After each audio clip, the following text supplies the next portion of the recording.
I still remember the day we got the keys. After years of scraping by, skipping dinners out, saying no to little luxuries, we finally had a place to call ours. Our home. It wasn't huge, and some of the floorboards creaked when you walked across them, but to me, it felt like magic. I ran my hands along the walls, imagining the sound of tiny feet one day pattering down the hallway. It felt like the beginning of something beautiful, something bigger than just the two of us. We were so full of hope. Every night was filled with soft whispers and dreaming out loud. Maybe this time, we'd say with a smile, holding each other a little closer. I remember looking at him and thinking, this is it. This is where we start our family. We cleared out the smallest room and started calling it the nursery, even though it still had boxes stacked to the ceiling. We didn't care. We were already picturing cribs and bedtime stories and the scent of baby lotion on warm skin. But weeks turned into months. Then more months. Each time my period came, it was like a quiet heartbreak, one I tried not to show. At first, we told ourselves it just wasn't the right timing. Stress, maybe, or bad luck. But eventually, I think we both started to worry. Silently, separately. I could see it in the way he stopped rubbing my back when I cried, in the way he'd changed the subject if I brought up baby names. I started to feel like I was slowly breaking, but I wasn't ready to admit it. We decided to get tested. It felt scary, but also like progress, like maybe we could find an answer and fix whatever was standing in our way. When the call came, I could tell from the nurse's tone that something was wrong.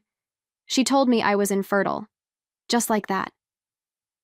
Her voice was clinical, like she was reading a weather report, and then, your husband's results are completely normal. I couldn't breathe. I didn't even know where to put that kind of pain. But the worst part wasn't the diagnosis. It was the way he looked at me afterward, like I'd ruined everything. I thought he'd hold me. I thought he'd say something like, "We'll figure this out," or, "I love you no matter what." But instead, he got quiet, cold. It was like a door slammed shut between us, and no matter how much I knocked, he wouldn't let me back in. He wouldn't touch me, wouldn't look me in the eye, and when he did speak, his words came sharp, like little blades dipped in blame.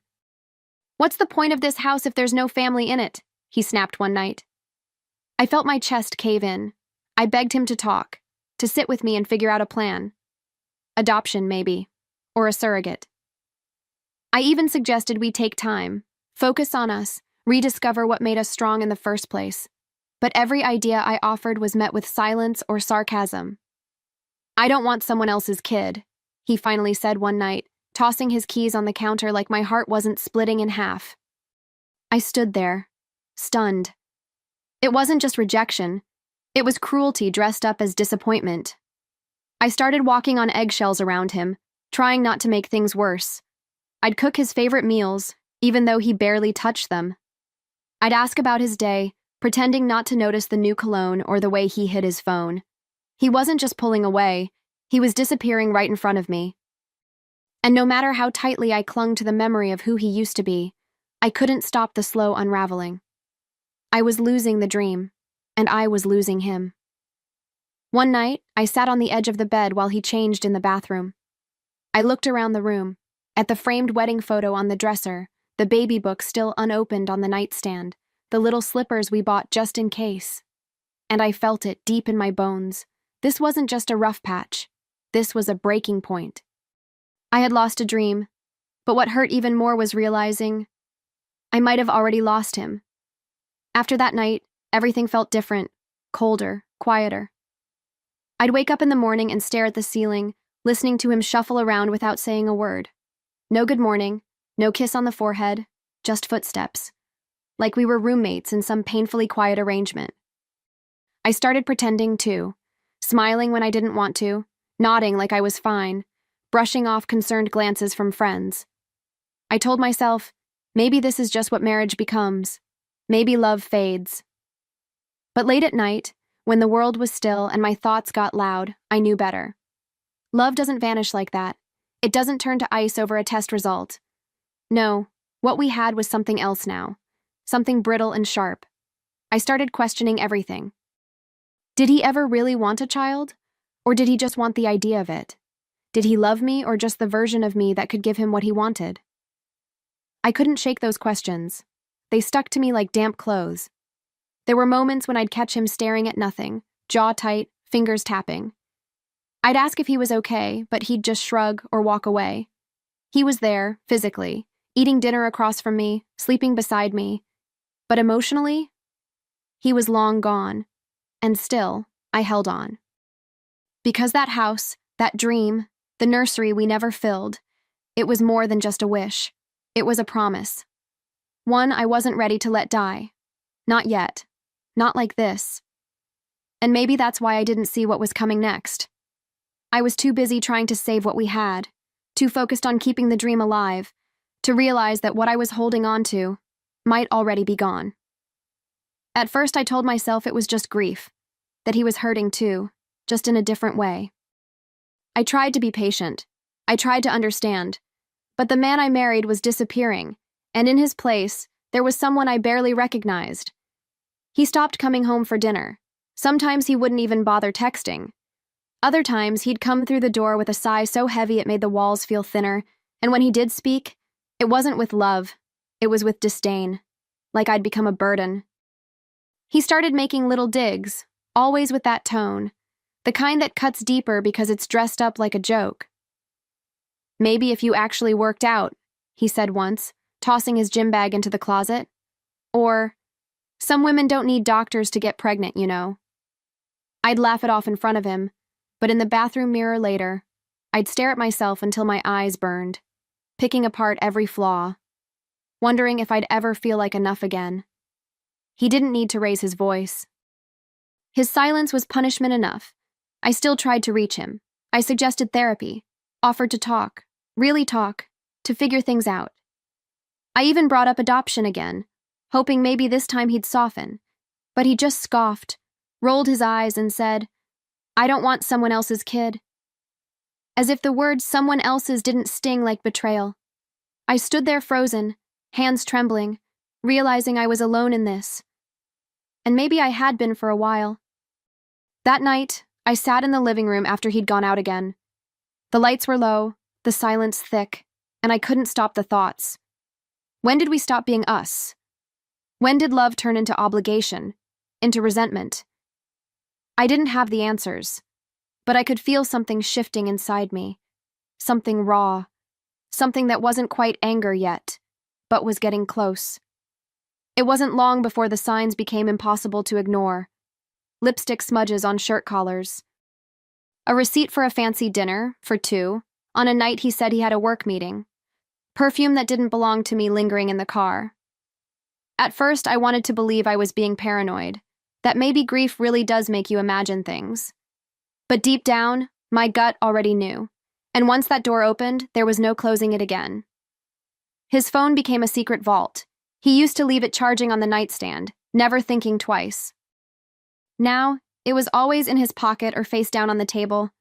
He'd smirk at messages, tapping away with a grin he never showed me anymore. Once I asked who he was texting. He barely looked up and said, "Just a friend."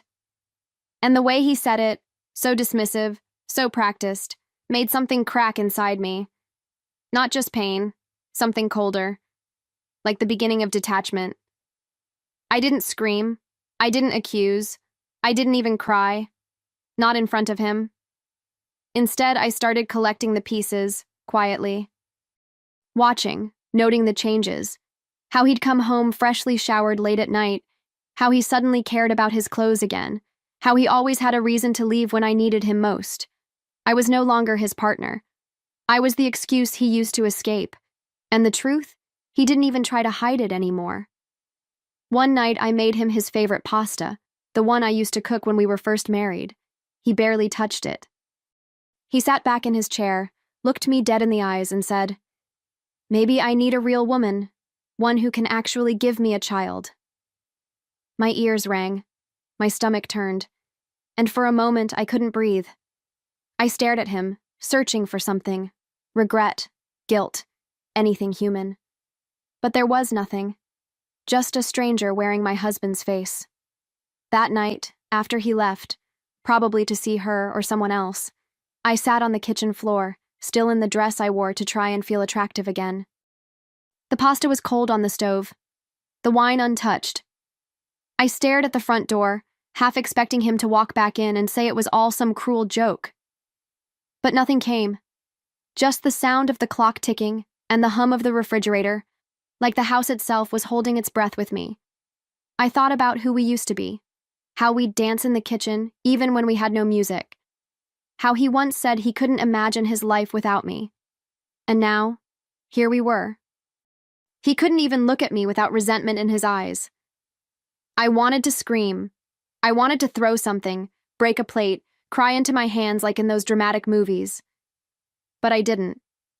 I just sat there, still, numb, hollowed out by the weight of everything he wouldn't say out loud, but made me feel every day. It's funny how betrayal doesn't always come in one big moment.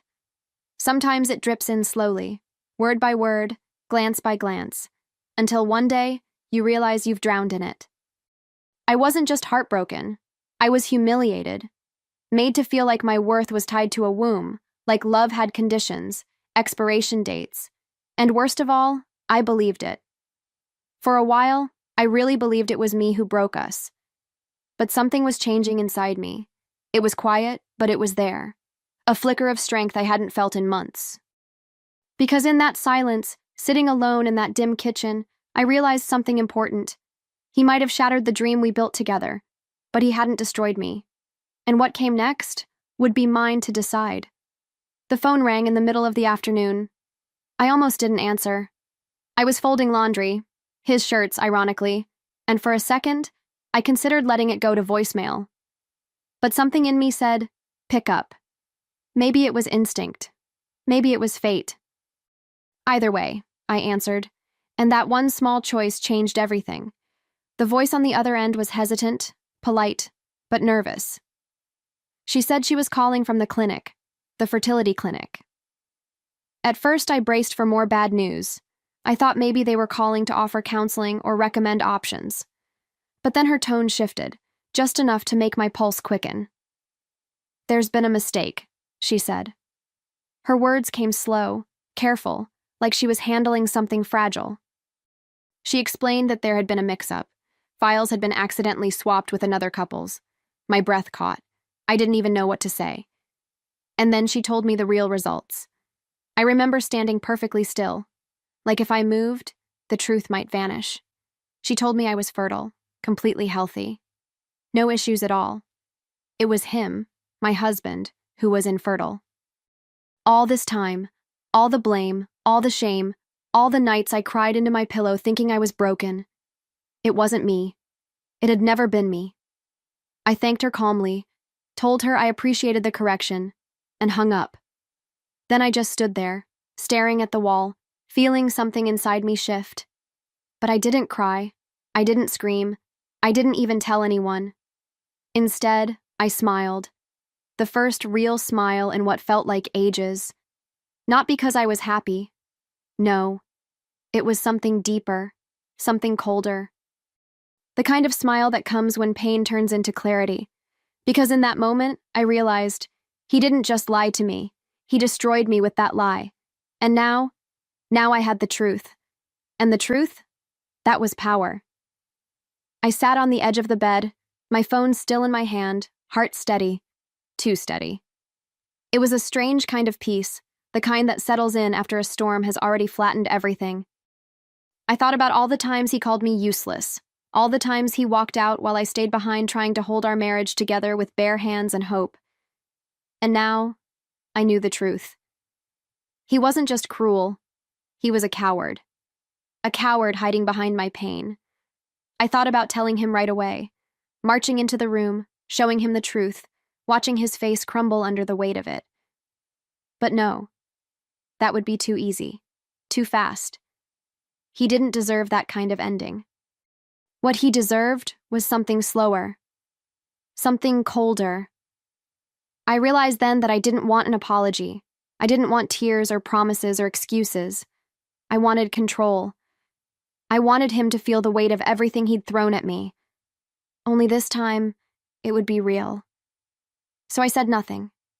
I played the role. I went about my day like everything was the same. I smiled when he looked at me, nodded when he made his usual offhanded comments, and kissed him goodnight like I hadn't just been handed a loaded weapon. I watched him lie to me, still, even when the truth sat quietly in my pocket. And I let him. Because the longer he believed I was still broken, the stronger I became. That night, I sat in the nursery. The room that once made me cry now felt different, empowering even.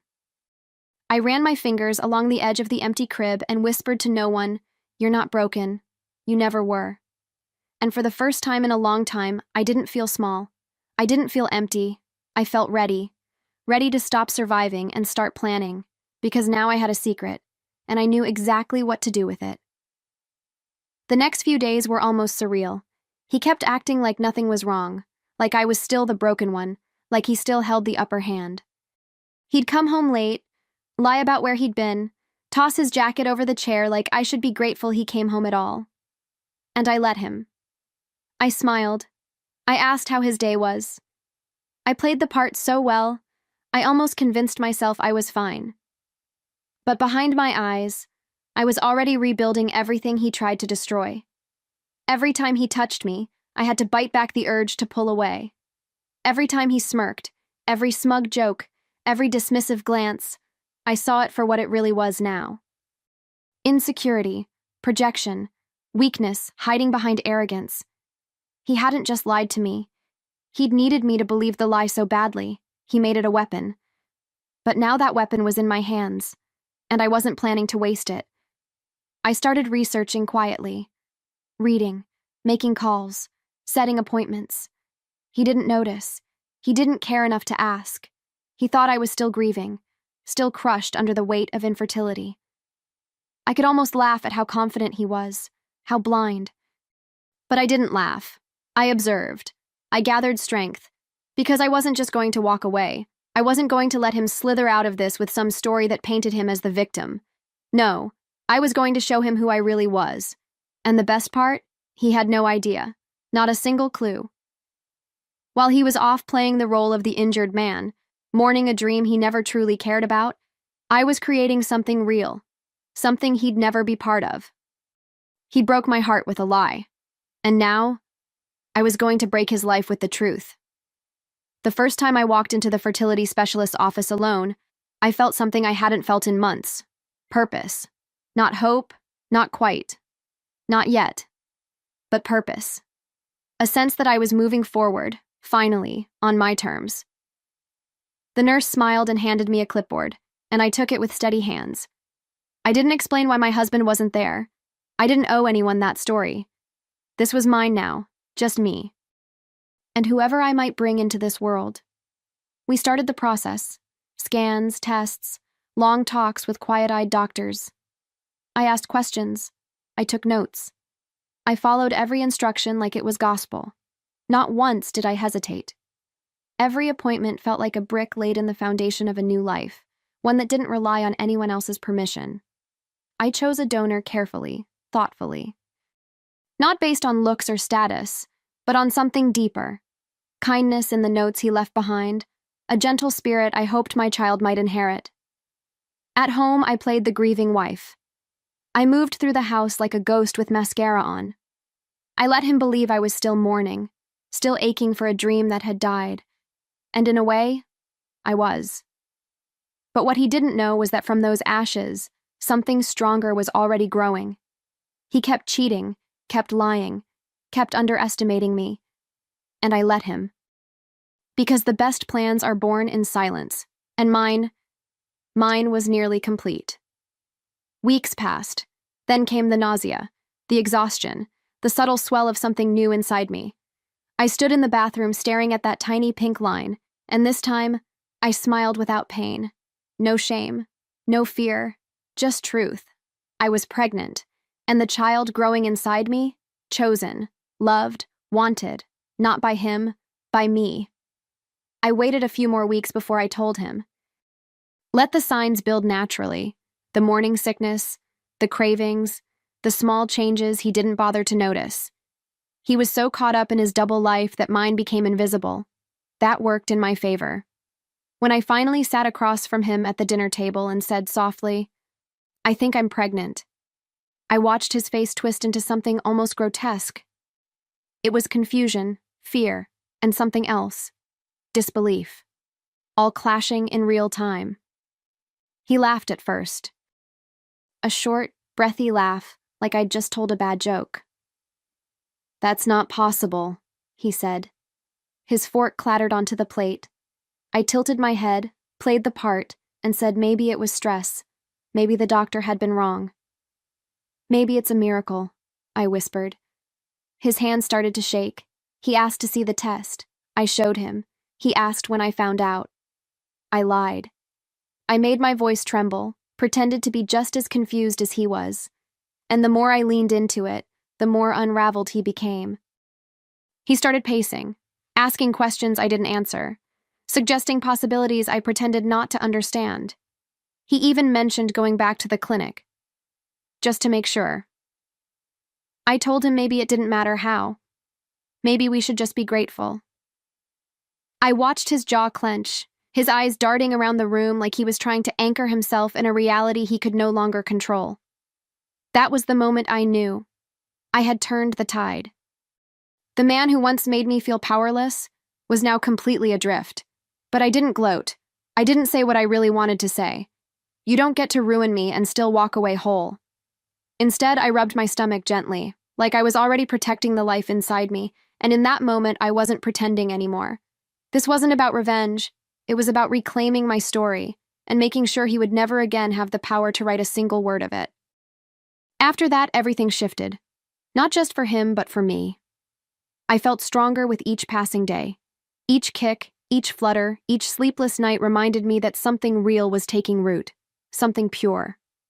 He, on the other hand, spiraled.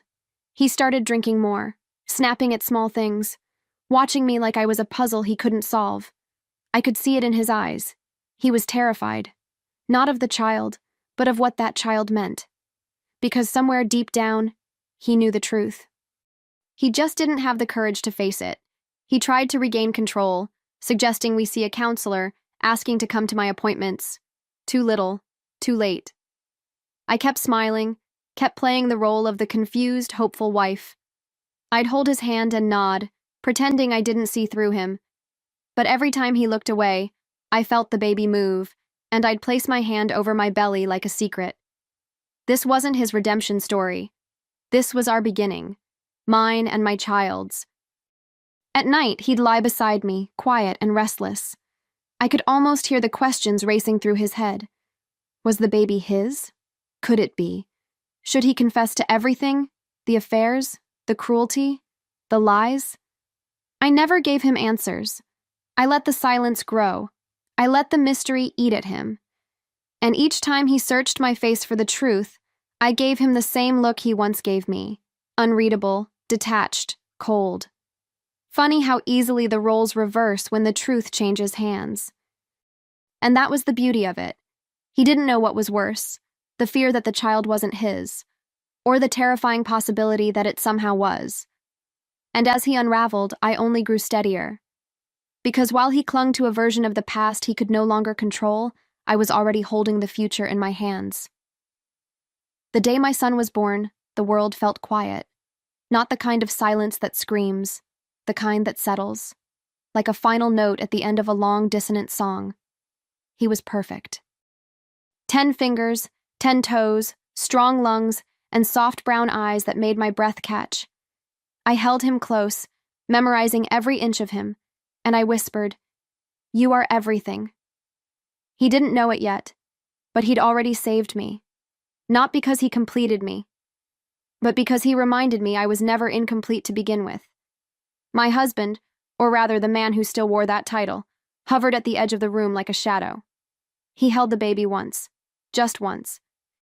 Stiff arms, no warmth in his eyes, a smile that didn't quite reach his face. I watched him closely. He was still pretending to be excited, pretending this was his child, pretending we still had a future. And I let him.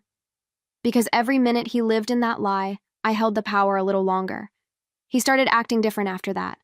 More attentive. He'd cook dinner, ask about my doctor's visits, bring home flowers like some late apology could erase everything. I played along. I let him think we were mending. He even mentioned trying again someday. And I smiled, not because I agreed, but because I knew what was coming. Every moment he spent hoping was one step closer to the fall I'd prepared for him. I waited a full year. I let him believe he had a place in this new chapter, that maybe he'd escaped the consequences of everything he'd done. And on our son's first birthday, as the candles flickered and laughter filled the room from friends he barely noticed, I looked him in the eyes and decided this was the moment, the beginning of the end.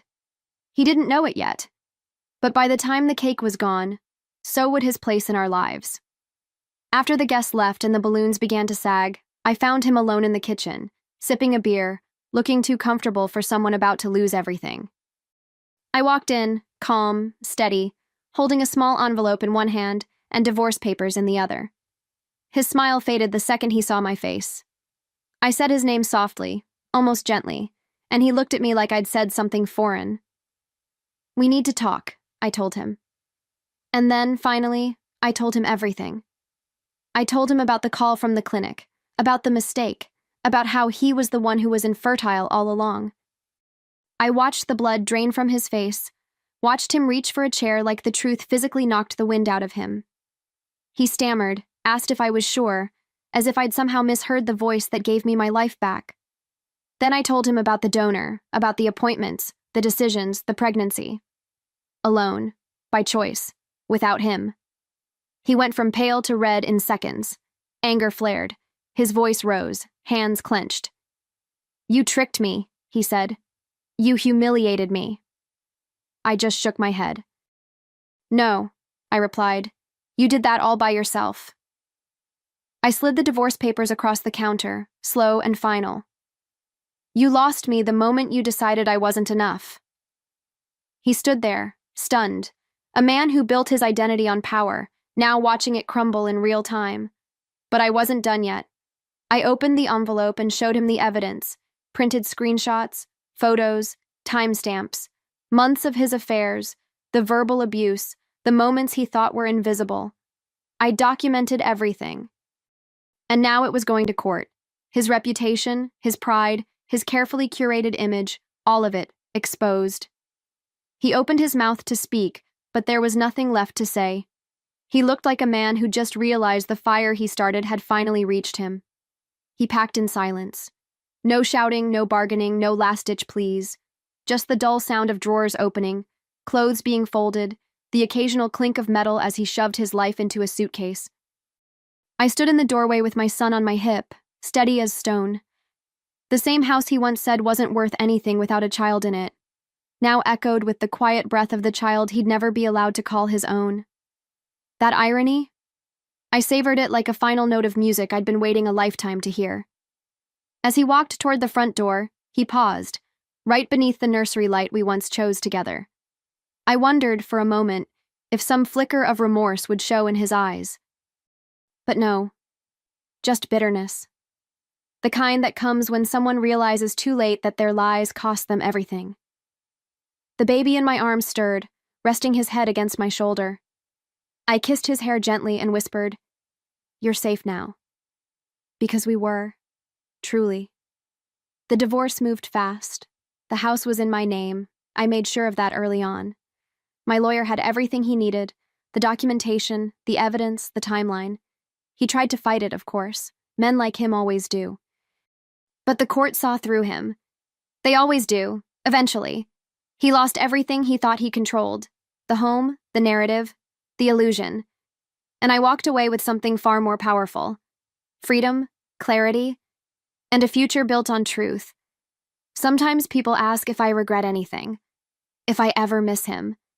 If I would have done things differently. The answer? No. Not even for a second. He once called me broken. Said I was less of a woman because I couldn't give him a child. But I gave life. I gave love. I gave myself back everything he tried to take, and more. And now, he's gone. I'm whole. And my son is everything he never deserved to know.